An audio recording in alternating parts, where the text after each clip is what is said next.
দেশের নাট্যাঙ্গনে যেন বিয়ের ধুম লেগেছে। কয়েকদিনের ব্যবধানে দুটি বিয়ের খবর এসেছে প্রকাশ্যে। শুরুটা হয়ে গেল ১৯ জুন ছোট পর্দার জনপ্রিয় মুখ রুকাইয়া জাহান চমকের মাধ্যমে। কোনো ঢাকঢোল না পিটিয়েই চুপিসারে বিয়ে সেরে নিয়েছেন এই অভিনয় শিল্পী।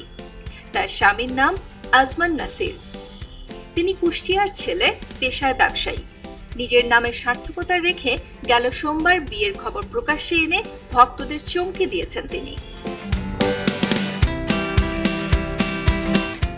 এরপর শুক্রবার দিবাগত রাতে নাট্যশিল্পী সালমান আরাফাতকে বিয়ে করেছেন ছোট পর্দার জনপ্রিয় অভিনেত্রী সালহা খানম নাদিয়া।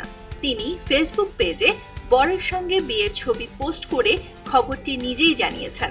ফেসবুকে পোস্ট করা একটি ছবিতে বিয়ের মঞ্চে বরের মুখোমুখি বসে থাকতে দেখা যায় নাদিয়াকে।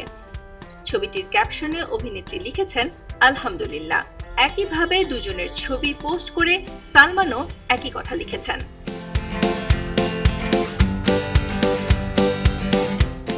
এর আগে অভিনেত্রী চমকের তার পছন্দের মানুষটির সঙ্গেই আংটি বদল হয়েছে।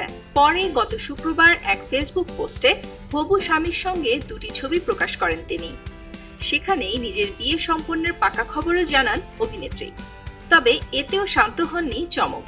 বিয়ের খুবই সাদামাটা আয়োজন করে ভক্তদের আবারও চমকে দিয়েছেন তিনি।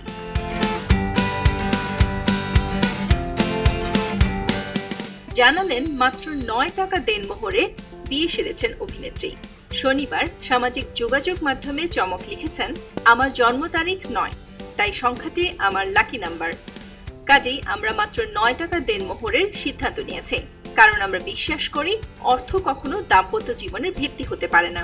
ছবির ক্যাপশনে অভিনেত্রী আরও লিখেছেন, খুবই সাদামাটাভাবে বিয়ের আয়োজন সারা হয়েছে। কয়েকজন আন্তরিক সুখী মানুষদের নিয়েই এই আয়োজন। কিছু মাদ্রাসার ছাত্রছাত্রীদের নিয়ে খাবার সেরেছি। যতটা ছিমছাম রাখা যায় তাই করেছি। আমাদের পরিবারের পক্ষ থেকে আপনাদের প্রতি নিরন্তর ভালোবাসা রইল। চমক নাদিয়ার বিয়ের ছবি প্রকাশ করতেই খুশির জোয়ার বইছে তাদের ভক্ত অনুরাগীদের মনে। এই দুই অভিনেত্রীকে ভালোবাসা ও অভিনন্দন জানিয়ে মন্তব্য ঘর ভরিয়ে দেন তাদের শুভাকাঙ্ক্ষীরা। পক্ষপাতের ভিড়ে আজ থেকে কোনো পক্ষ নয়, খবর হবে নিরপেক্ষ। বানোয়ার তথ্যবাদ, খবর হবে নিখাদ। ভেঙে গুজবের শিখ, খবর হবে নির্ভীক। এলো খবরের কাগজ, নিখাদ, নির্ভীক, নিরপেক্ষ।